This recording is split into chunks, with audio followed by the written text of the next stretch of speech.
Okay. So our speaker today is our new faculty member, Miriam Marlier, who is assistant professor in our department. She is an assistant professor of global environmental change as her major topic area. She's an interdisciplinary environmental scientist with broad interests in looking at interactions between environmental change and public health, and particularly using remote sensing data and interdisciplinary modeling techniques.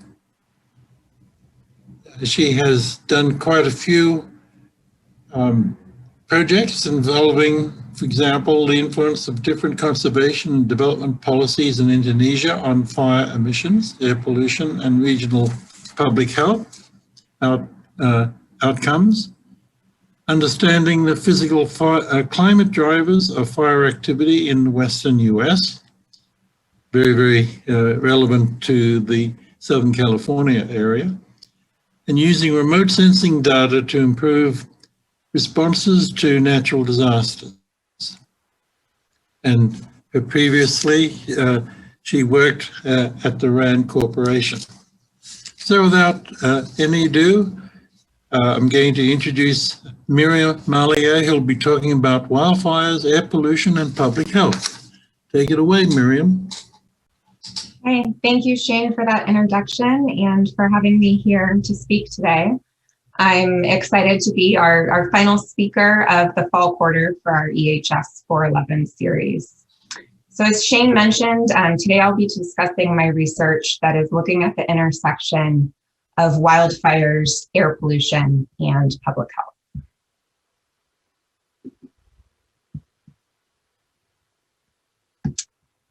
So fires can have widespread ecological and climate impacts, but I'll be talking today about what this means for public health by contributing to regional air pollution. So to give you a sense of what I hope to cover today, I'm going to start with a global background and global perspective on the contribution of fires to air pollution. I'll then describe results from a recent study that I worked on, which examined fires and health in Indonesia, and share design of a policy support tool that we developed. And finally, I'll conclude with how this framework that we developed in Indonesia is relevant here in California. Starting up in the upper left-hand corner, you can see an image of fires in Australia just over a year ago. Dozens of people were killed, thousands of homes were destroyed, approximately 16 million acres burned, which killed animals and destroyed wildlife habitat. Moving to the right-hand side, we see examples of burning in Indonesia and Amazon. These are in the Amazon. These are examples of tropical countries where fires are typically set to clear and prepare land for agriculture that can often burn out of control. And finally, closing the loop in California, this is an image from the Getty fires last fall, which threatened communities in West LA, including close to the UCLA campus. And each of these examples on the previous slide have different interactions with both human and natural systems.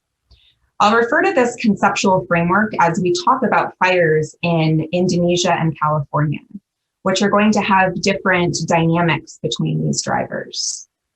So starting with the influence of climate. So fire seasons are going to be defined by conditions that are conducive for fires, think hot and dry weather. But there are also longer term trends that are changing both how severe and how frequent these conditions are occurring. Moving to the bottom right, we can think about the influence of ecosystems and vegetation type. Here we consider fuel loads, which is how much material there is available to burn. In higher fuel load systems, there will be more fire emissions. And this also incorporates elements of natural fire regimes. And this will interact with human activities, which is on the bottom left. And here we think about how people can provide ignition sources, either intentionally, like clearing the rainforest or other ecosystems for agriculture and other types of land use, as well as unintentional ignition. And suppression considers how people have changed natural fire regimes. Here in the Western US, we have a legacy of fire suppression policies over the past several decades that have reduced the level of periodic low-level burns.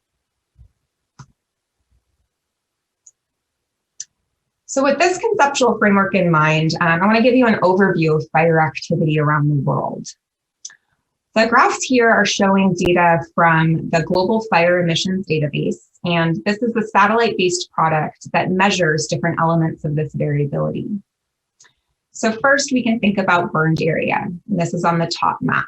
And this is, put simply, the spatial extent of burning on the ground. And we see here that the highest burned area over approximately 20-year average is typically in Central and Southern Africa. But second, we can think about emissions. And this is the smoke that is produced by fires. This is shown in the bottom map. So emissions are going to depend on both the type of fuel and the conditions at the time of burning. And put simply, higher fuel loads in forests will produce more emissions than lower fuel loads in grasslands.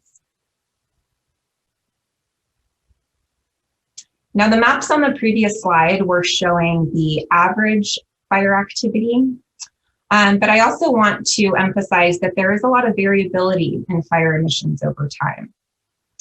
This is showing data from the same Global Fire Emissions Database, but now looking at interannual variability from 1997 to 2014 for the globe in temperate North America, which includes California, and in equatorial Asia, which includes Indonesia. So there are a few key takeaways that I'd like you to remember. The first is that we see variability in emissions over time, and the extent of this variability depends on which region you're looking at. And there's also variability in terms of which vegetation types are contributing to emissions. From the global scale, we see in these yellow bars the contributions of savanna and grassland fires. In temperate North America, we see this variability in forest fires, that's shown in the green bars. And in equatorial Asia, we see the influence of variability with respect to peat fires, shown in black, and tropical deforestation and degradation fires, shown in gray. And now I'd like to turn to the focus of my talk, which is how fires can impact public health. And there are two broad categories that we can consider. The first is the local impact on public safety. So this is for communities who live close to fires, as well as our first responders. But what I want to discuss are the regional impacts that fires can have on health through the contribution to air pollution. This image on the left is showing an example from September of this year. This is the San Francisco Bay Bridge. So we can see pollution from fires that were occurring in Northern California that blanketed the Bay Area in pollution. Fires contribute both trace gases like carbon monoxide and ozone precursors, as well as particulates. Black carbon and organic carbon both contribute to particulate matter.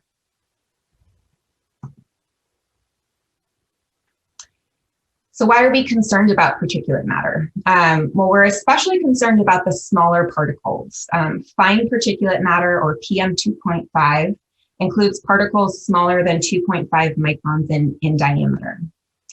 And I'll refer to the fire contribution to PM2.5 as smoke PM2.5. Previous studies have associated smoke PM2.5 exposure with all-cause mortality and respiratory morbidity, including asthma, chronic obstructive pulmonary disease, bronchitis, and pneumonia. There's a mixed association with cardiovascular mortality and morbidity. And certain segments of the population are more vulnerable than others. This includes people with pre-existing respiratory and possibly cardiovascular diseases, older adults, children, pregnant women, as well as the developing fetus.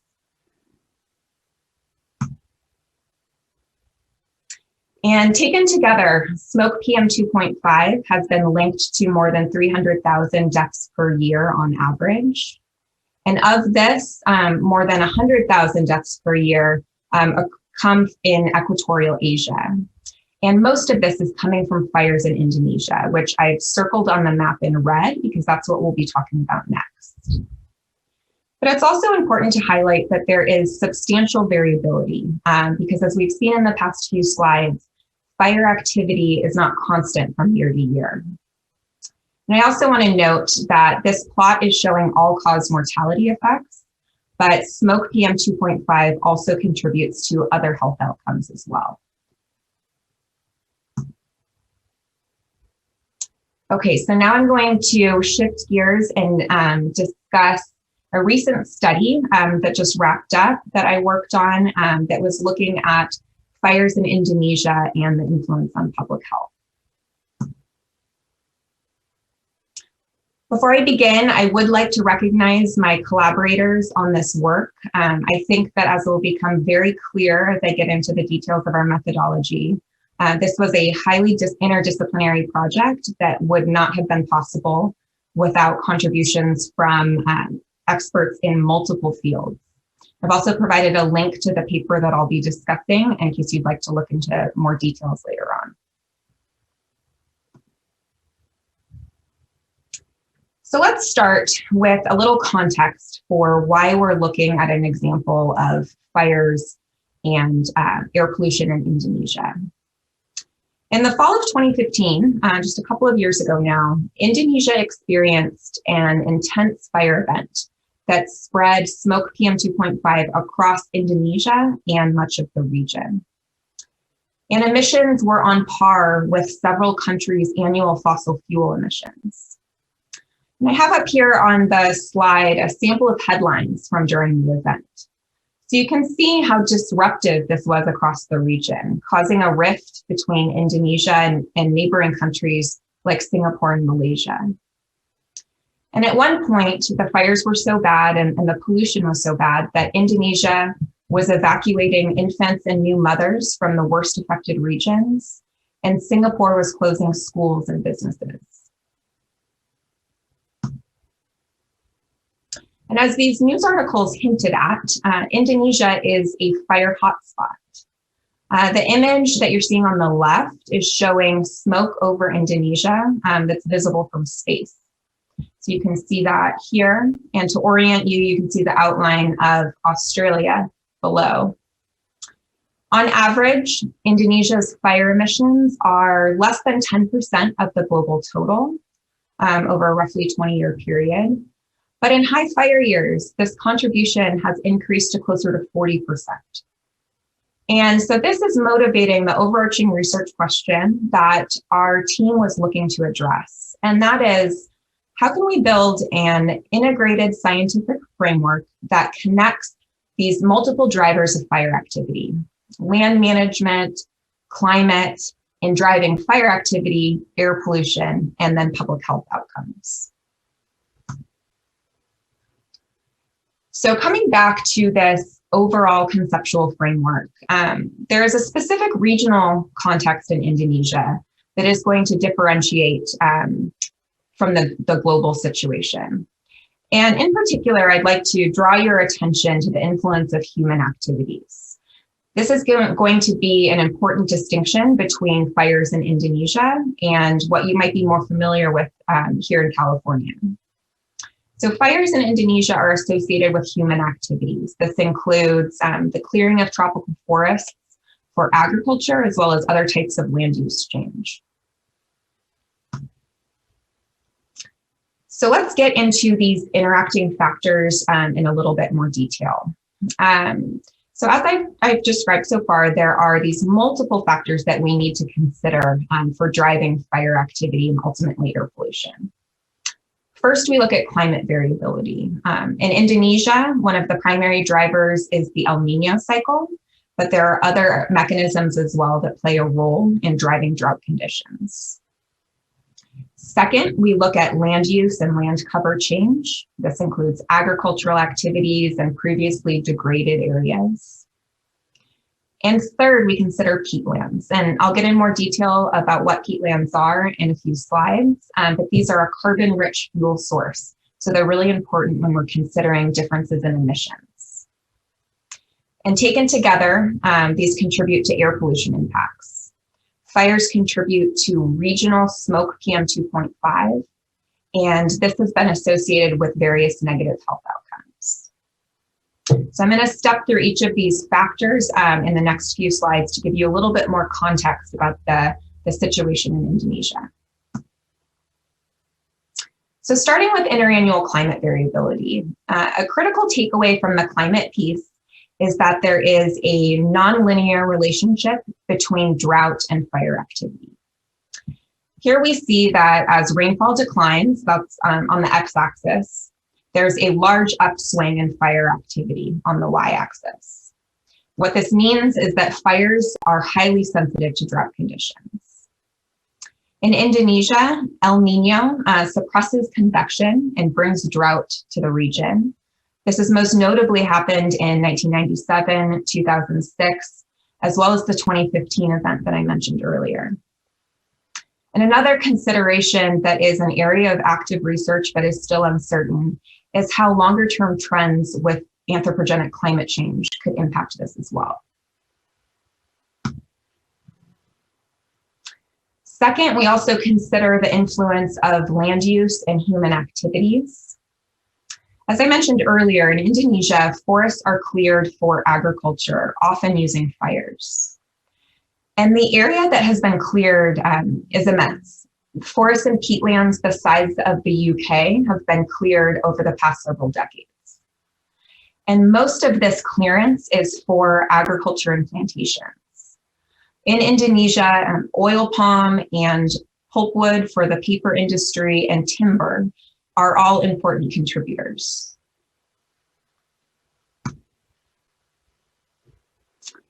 And finally, we look at differences in fuel loads. And here, peatlands become incredibly important. So peatlands are partially decomposed organic matter that store large amounts of fuel below ground. And there are about 15 million hectares of peatlands in Indonesia. And while peatlands don't normally burn because they are swamp-like ecosystems, they become highly susceptible to fires following land use and drainage. And we see in this photo on the left an example of a peat swamp forest where the trees have been cleared and the water is starting to be drained off to clear the way for agriculture. And another important aspect is that once fires start in these drained and degraded peatlands, they are extremely difficult to put out.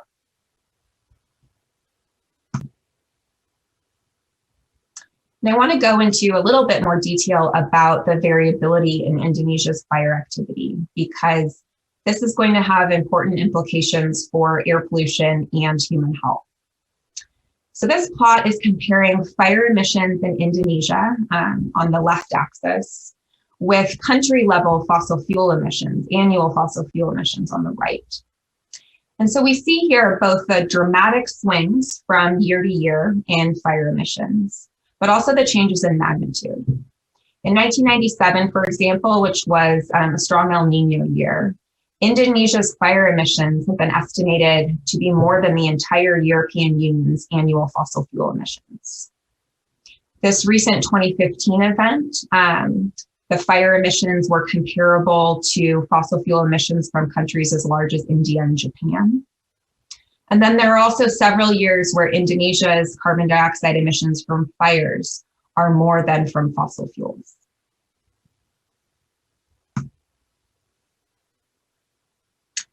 So now let's move into how Indonesia's fires impact health. And when we think about health, again, this is not just a critical local issue for communities close to where fires occur, but also a regional issue. Fire pollution affects most of the country in Indonesia, as well as neighbors like Malaysia and Singapore. And fire pollution has been linked to serious health outcomes. Smoke pollution from the 2015 fires, which were the most severe in recent years, have been linked to approximately 100,000 premature deaths and close to 70 million people being exposed to unhealthy levels of air quality. And again, these health impacts are most severe for vulnerable populations, including babies and young children and the elderly. So our study objective was to evaluate targeted land conservation strategies that could be implemented to reduce future smoke PM2.5 related health risks. So how did we do this? Well, we developed an interdisciplinary scientific framework that connects land management, climate, fires, and health. And to do this, we used a cloud computing platform from Google, the Google Earth Engine platform. So I'm going to give a broad overview of our methodology, and then I'll step through each piece in a little bit more detail over the next few slides. So first, we classify past changes in land use and land cover and separate peat and non-peat areas. Second, we relate fire emissions to these land use transitions. This is a critical piece for considering how future land management strategies could alter fire emissions. Third, we project forward future land use and land cover changes for the next decade using a business as usual scenario. We use this as a benchmark to then assess the relative effectiveness of different policy options. Fourth, we use the adjoint from the geochem atmospheric model to estimate the influence of organic and black carbon emissions on smoke PM2.5 at 3 downwind locations. And finally, we use the estimated average annual smoke PM2.5 exposure to estimate attributable premature mortality for adults and children.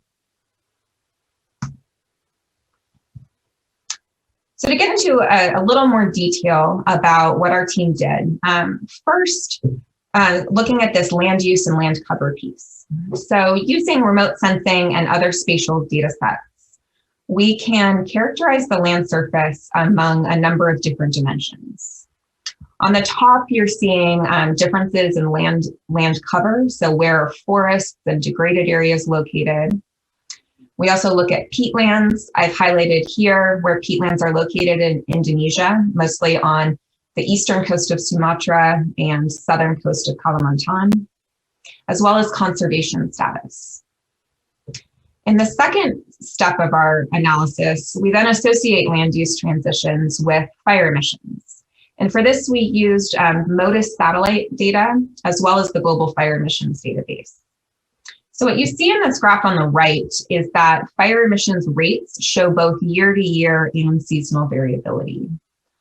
On average, the peak of fire activity is typically from July to November. The third step is to develop future scenarios of land use and fire emissions. So we modeled a business as usual case of land use changes out to 2030. And then we examined the relative changes for other targeted land management scenarios against this business as usual benchmark. The fourth step is to understand where these fire emissions are transported in the atmosphere. And for this, we used the geochem adjoint model. And this allows us to quantify how emissions coming from various areas can impact a specific receptor region. You can think of this as the spatial sensitivity of pollution to emissions. And in the map on the right, we see for 3 different receptor regions, Singapore, Indonesia, and Malaysia. In the darker red shades, they are more sensitive to changes in emissions. And from a computational standpoint, what is really powerful about this modeling technique is that we can instantaneously calculate how a change in emissions from different land use strategies would change PM2.5 exposure.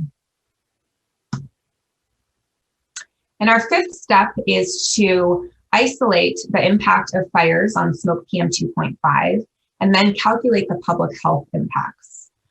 We looked at the influence on adult premature mortality, as well as acute lower respiratory infection in children.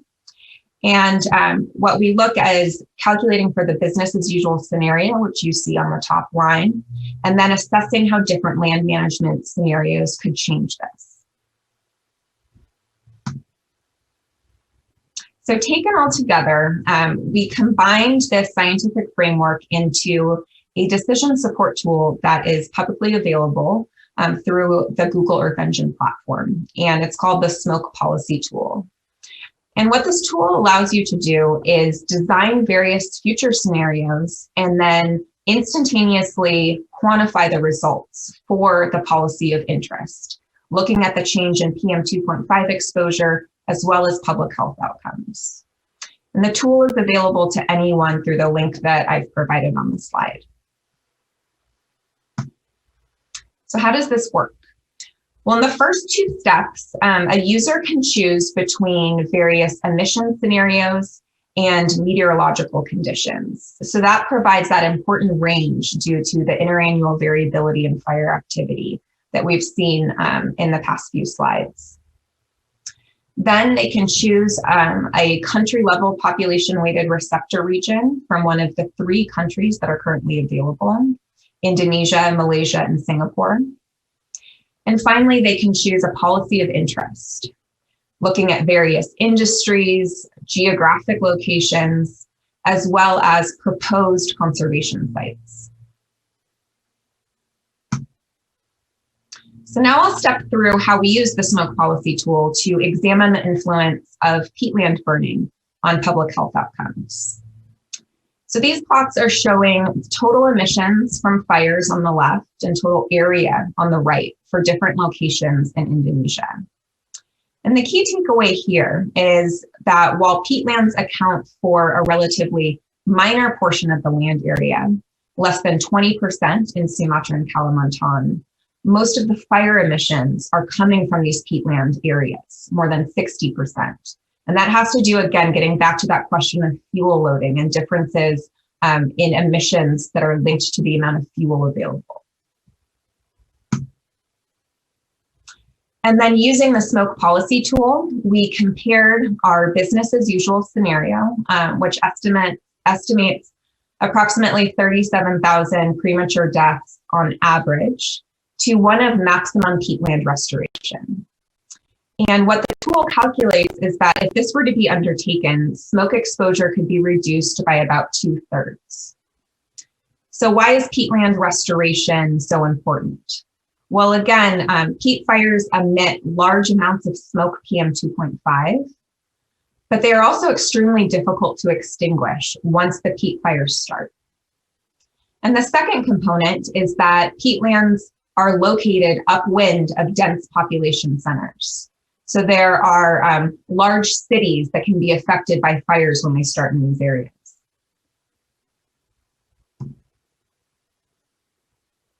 And finally, I want to show a more applied example. So as part of this study, we worked with a group of scientists at the Indonesian government agency, the Peatlands Restoration Agency, also known as BRG. BRG is responsible for restoring up to 2 million hectares of peatlands. And we use the smoke policy tool to help them prioritize areas to focus on first. And if you look in the map on the left, the boxes are showing locations of planned peatland restoration sites proposed by BRG.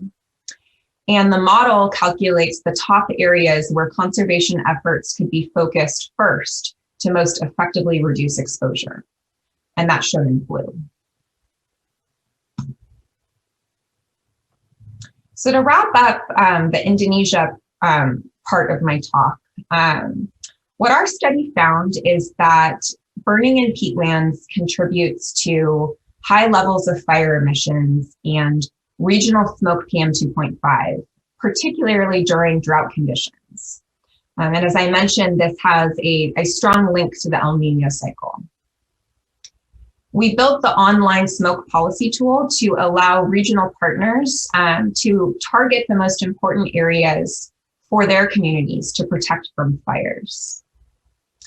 And a key element of the smoke policy tool is that we built the framework to be flexible. It can be updated as new data sets, either from satellites or ground-based sources, become available. And our team is thinking through several next steps as follow-on to this study. The first is to use some of these new data sets to reduce uncertainties. The second piece is to examine additional health outcomes. For this, we're looking at some on-the-ground health survey information that has been collected during some of the fire events. And third, thinking about how we can apply this framework to other regions around the world. And that will be my segue into the last part of my talk today, which is starting to think through how the interdisciplinary framework that we developed in Indonesia can be adapted and applied in a California-specific context.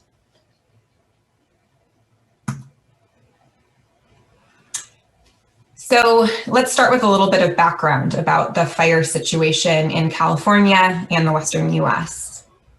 For those of you who live in California, you experienced firsthand the severity of the 2020 fire season.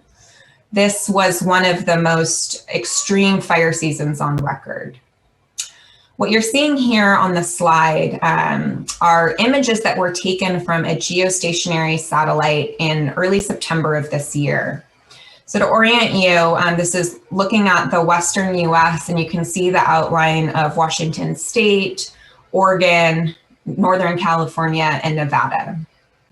And what you're seeing from the satellites are both the actively burning fires. You're seeing that in the orange and red shades. I'll highlight a few here. But then you're also seeing the large amounts of smoke production. And particularly during the daytime images, you see this spreading across the West Coast as well as further afield. So going back to this conceptual framework for a last time, in California, many of these interacting factors are at play. And the 2020 fire season has really brought to the forefront, considering the interactions between anthropogenic climate change in driving severe fire weather, so those hot and dry conditions, but how this is connected with human activities. And here we're thinking about the legacy of fire suppression and fire exclusion practices. As I mentioned earlier, this has reduced the periodic low-level burning and possibly increased our risk of catastrophic wildfires. And an area of active research is how we might change prescribed burning policies in the future to bring back some of these low-level burns and possibly counteract what we're expecting with severe climate-induced wildfire seasons here in the Western US.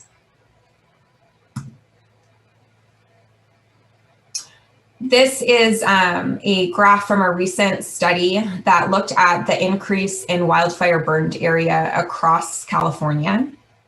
So what you're seeing is from the early 1970s to 2018 was the last year included in their study, changes in the total wildfire burned area. And this increased eightfold from the early 1970s till 2018. But there are also different seasonal as well as regional dynamics. And we see that there is significant variability. I know this has been a common theme with what I've been talking about today, but we do see a general increasing trend over time. And other studies have also shown that anthropogenic climate change has driven a large part of this increase. Models cannot replicate these trends unless anthropogenic greenhouse gas emissions are included in their simulations. So as we saw on the last slide, wildfires have been increasing for the past several decades. And this is now an urgent threat for people who are living close to where wildfires occur, which is known as the wildland-urban interface. But again, it's not just people close by to where the fires are located. As we see in this image on the left of the campfire in Northern California, through the impact of fires on air pollution, it becomes a regional public health issue.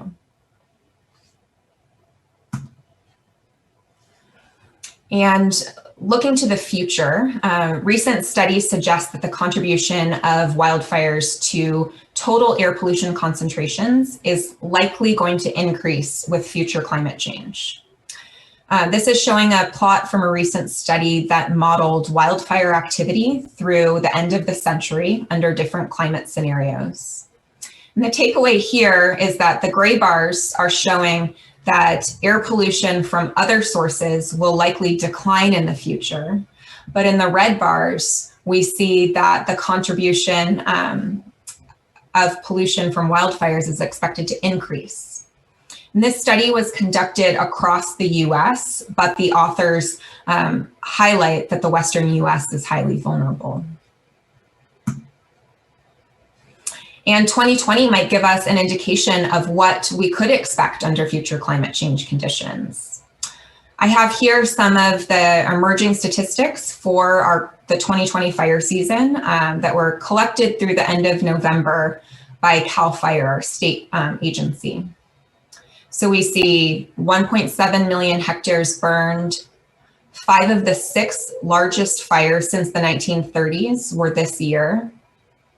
And while 18 of the top 20 most destructive fires in terms of loss of life and property occurred since 2000, 5 of these were in 2020 alone. And in addition to these effects, there's also significant greenhouse gas emissions from the fires, as well as air pollution, which I'm going to talk about next.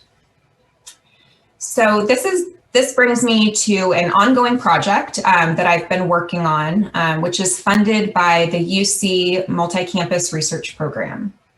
So along with collaborators at UC Merced, we are interested in how the large wildfire events are contributing to air pollution exposure across the state. So contrasting with our focus in Indonesia on the land use change dynamics and peatlands, here what we're doing is applying similar remote sensing and modeling methods to examine the largest wildfire events and then quantify their contribution to regional smoke pollution. So previous modeling studies have found that we tend to underestimate smoke PM 2.5, which means that we would underestimate the health burden as well. So what we're doing in this study is looking to improve the fire emissions estimates and then use atmospheric modeling techniques to quantify pollution for both individual fire events and across the state as a whole. So the first step is to quantify emissions from these large wildfire events. And we do this with detailed high-resolution satellite and fire incidence records. And I want to highlight the great work that one of our EHS master students has done on this project, Sierra Raby. And what we have here is an example to give you a sense of the scale for what our goals are here. In the white grids, you see the spatial resolution of a commonly used global fire emissions inventory, GFAS. And this uses the thermal energy from fires to estimate emissions. And in the red shades, you see the much finer spatial resolution model that our collaborators at UC Merced have developed to characterize fire emissions at a 30-meter scale rather than a 1/10 of a degree. And while this is not an approach that we can take at broad spatial scales, for focusing on these large individual fire events, we can start to explore how having this finer resolution data can provide new insights into quantifying fire burned area and emissions. We see here some examples from 6 large wildfires in 2018 and how this approach is changing our emissions estimates. The orange lines are showing the baseline emissions estimates from GFAS, and the blue show the new higher spatial resolution estimates. So the takeaway here is that we see by drilling down to this finer spatial scale, we're able to capture larger peaks in fire emissions activity. So what does this mean for smoke PM 2.5 exposure? Well, this is an example from one of those fires that I had on the previous slide. And what we're doing now is implementing the new emissions estimates into an atmospheric trajectory model. And we see here the modeled plume during one of the most intense days of the campfire, which occurred in 2018. And we see how it's spreading pollution across the Bay Area. And what we're working on now is trying to understand what this means for public health exposure and linking to on-the-ground health outcomes. So to wrap up, the goal of my talk today was to introduce you to the concept of fires and public health as this integrated framework. Our team uses remote sensing observations and atmospheric modeling techniques to map the intersection of land management, climate variability, fires, air pollution, and then public health outcomes. And we use this approach and build it to be flexible to incorporating new data and scenarios as it becomes available. The first study that I talked about in Indonesia, our output was the smoke policy tool. And what this showed is that by connecting these interacting factors, we can help to prioritize actions, these conservation strategies that would reduce negative health outcomes from smoke PM 2.5 exposure. And from our ongoing work in California, we're interested in linking the characteristics of extreme wildfires to smoke PM 2.5 and downwind public health outcomes. So I want to thank you all for your attention today. And before I close, I would like to acknowledge the team members and funding sources for both of the projects that I described today. And I'm happy to take any questions. Thank you, Miriam.